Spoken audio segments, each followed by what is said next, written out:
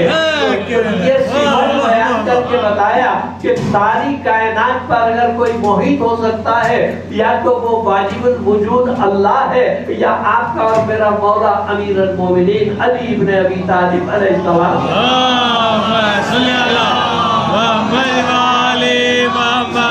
افعال خدا کا مظہر ہو، یعنی جو فعل ظاہر ہوتے ہیں تو اس سے ظاہر ہو، تو اس کے لیے آپ کے لیے آسان مثال پیش کر دو کہ آدم کی مٹی کو خمیر دینا، یعنی قرآن میں خدا کا کہنا کہ میں نے 40 دن آدم کی مٹی کو اپنے دونوں ہاتھوں سے خمیر دیا ہے، تو اگر آپ جسمانیات والا خدا کو مان لے آپ کی توحید رخصت ہو جاتی ہے، تو ماننا پڑے گا کہ کچھ وجود ایسے ہیں جو کرتے تو کام ان کا ہے لیکن کہلاتا ان کے خالق کا ہے۔ صلوات پڑھیے محمد والے کے بعد فرمایا مظہر کو اللہ خود منتخب کرتا ہے اور جو کچھ اوصاف و کمالات چاہتا ہے مظہر کو عطا کرتا ہے، تمام مخلوق پر مظہر کی اطاعت کو واجب کرتا ہے۔ وہ تمام آسمانوں میں اور تمام زمینوں میں اللہ کی طرف سے ولی ہوتا ہے، اور اللہ نے اپنے بندوں سے عالم ذر میں یہی عہد لیا ہے کہ علی کو مانو، علی کو سمجھو۔ تو یہ مظہر آسمانوں میں بھی ہے، زمین میں بھی ہے۔ ایک واقعہ اور ذکر کو تمام کر رہا ہوں کہ اصحاب نے کہا کہ جیسے یعنی قرآن میں ذکر ہے کہ چشم زدن میں فاصلے طے ہو جاتے ہیں، جس کو تہیع العرض کہتے ہیں، یعنی فاصلے طے ہو جاتے ہیں، بندہ اپنی مراد کو پہنچ جاتا ہے۔ کیا اس کی کوئی مثال ہے؟ تو میرے مولا نے کہا کہ ہاں ہے، آؤ۔ آسمان کی طرف ہاتھ کو بڑھایا، ایک ابر کا ٹکڑا آیا، مولا نے کہا اس پر سوار ہو جاؤ۔ یہ جب سوار ہو گئے تو حکم دیا چلو، تو پوچھا کہاں جانا چاہتے ہو؟ تو کہا کہ ہم وہ غار دیکھنا چاہتے ہیں جس میں اصحاب کہف سو رہے ہیں۔ تو اس بندلی کو حکم دیا، وہ آئی اور بتایا کہ دیکھو یہی وہ غار ہے جس میں یہ سو رہے ہیں۔ تو اس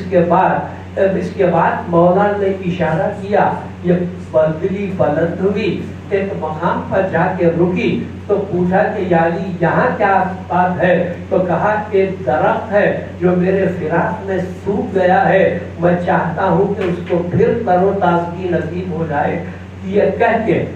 کہ ان لوگوں نے دیکھا کہ خشک درخت ہے، لیکن جیسے ہی علی نے اذان کا آغاز کیا اس پھول میں شادابی آنا شروع ہوئی، یعنی پتے نکلنے لگے، تنا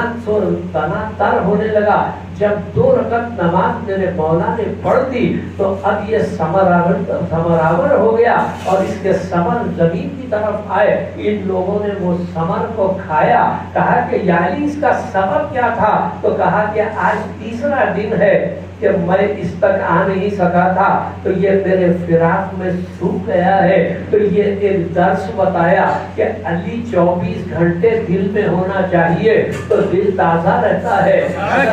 کچھ لمحے بھی گزرے تو یہ جسم کو خشک کر دیتے ہیں، لیکن اس کا ایک اور اثر بھی بتایا کہ اگر دل کو نرم رکھنا چاہتے ہو اور اپنے حواس کو، اپنی صحت کو برقرار رکھنا چاہتے ہو تو انسان روتا اس وقت ہے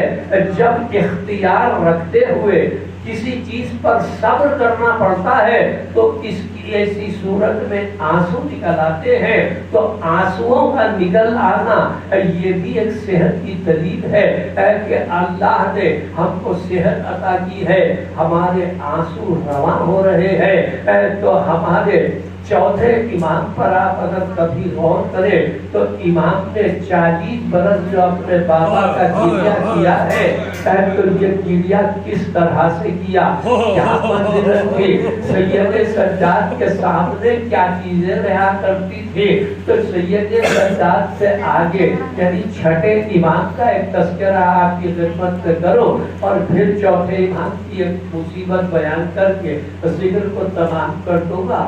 تو ہمارے چوتھے امام کا یہ عالم تھا کہ جب بھی کوئی آتا امام کو محزون دیکھتا، کسی عید کے موقع پر آتا تو دیکھتا کہ امام کی آنکھوں سے آنسو بہ رہے ہیں۔ اگر کوئی سوال کرتا کہ مولا کب تک روئیے گا، شہادت تو آپ کی میراث ہے، ختم ہو جانا تو آپ کی عادت ہے، تو امام اس سے سوال کر کے پوچھتے کہ کیا یہ بھی ہماری میراث ہے کہ میں اپنی ماں بہنوں کو دیا ہوا، ارے کبھی درباروں سے گزرو، کبھی بازاروں سے گزرو، کیا یہ میرا مقدر ہے؟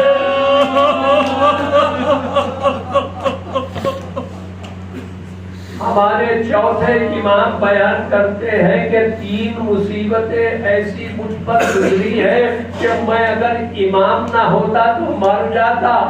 تو اس میں 2 مصیبتوں کا ذکر راوی نے کیا، تیسری کا ذکر نہیں کیا۔ پہلی منزل وہ بیان کی کہ جب بیویوں کو رسل مسئلہ کیا جا رہا تھا تو میرا مولا فرماتا ہے کہ میں موجود ہوں، ارے زینب کے بازو رسل مسئلہ ہو جائے، اگر میں امام نہ ہوتا تو میری روح پرواز کر جاتی۔ اس کے بعد ایک منزل کا ذکر کیا تو فرمایا کہ جب رہائی کا پیغام آیا، ہم رہا ہونے لگے تو میری پھوپھی زینب شہزادی سکینہ کی قبر سے لپٹی ہوئی کہہ رہی تھی، ارے سکینہ اٹھو، ارے قافلہ جا رہا ہے، تمہیں وطن جانے کا ارمان تھا۔ عرض امام کہتے ہیں میں اپنی پھوپھی کو قبر سے جدا نہیں کر سکتا تھا، نہ یہ صدمہ برداشت کر سکتا تھا، میں امام نہ ہوتا تو میری روح پرواز کر جاتی۔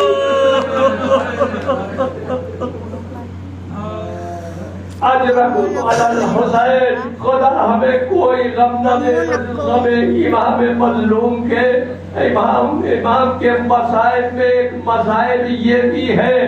کہ پس ایک مرتبہ اب پوچھا راوی نے کہ جب حضرت مختار کو دربار میں لایا گیا تھا ابن زیاد کے، تو مختار کا سینہ چکنا تھا، اب مختار کا سر بلند تھا، بڑے کر و فر کے ساتھ اب مختار دربار ابن زیاد میں آ رہے تھے۔ سید سجاد کا سر جھکا ہوا کیوں تھا؟ سرکار تم نہیں جانتے،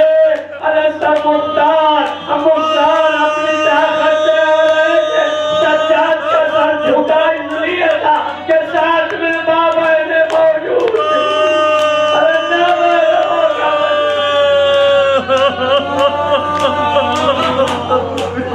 یہ مصیبت پر کبھی آپ غور کریں تو آپ کا کلیجہ ہل جائے کہ مختار جب داخل کیے گئے ہیں تو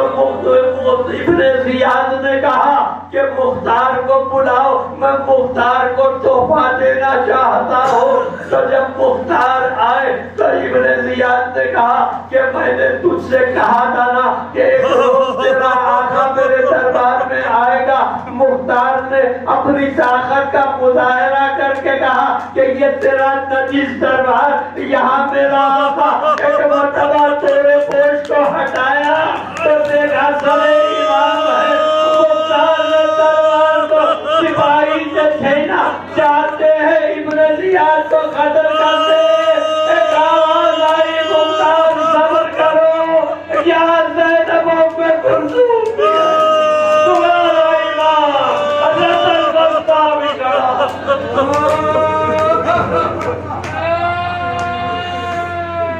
اللہ تعالیٰ وَصَيَّعُونَ الَّذِينَ ظَلَمُوا أَيَّهُمْ خَلِفِيًّا پروردگار واسطہ محمد کہ ذکر حبیب کو قبول کریں، ہمارے مرحومین کے درجات کو بلند کریں، انہیں اپنے نوازے رحمت عجیب فرما ضرور سلطانی والا ہمارا شمار آپ حضرات کی خدمت میں مانتا ہے تسلسل ہے ہم اور 3 مرتبہ سورہ اخلاص کی تلاوت فرمائیں تو میں مرحوم کا نام ہوں.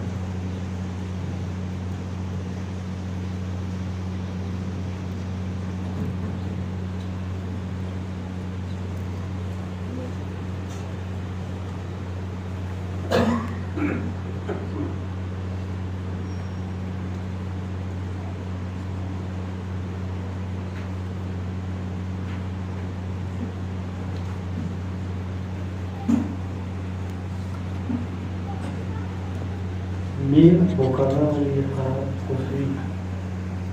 ابن میر مہدی حسن خان خسری کی خروج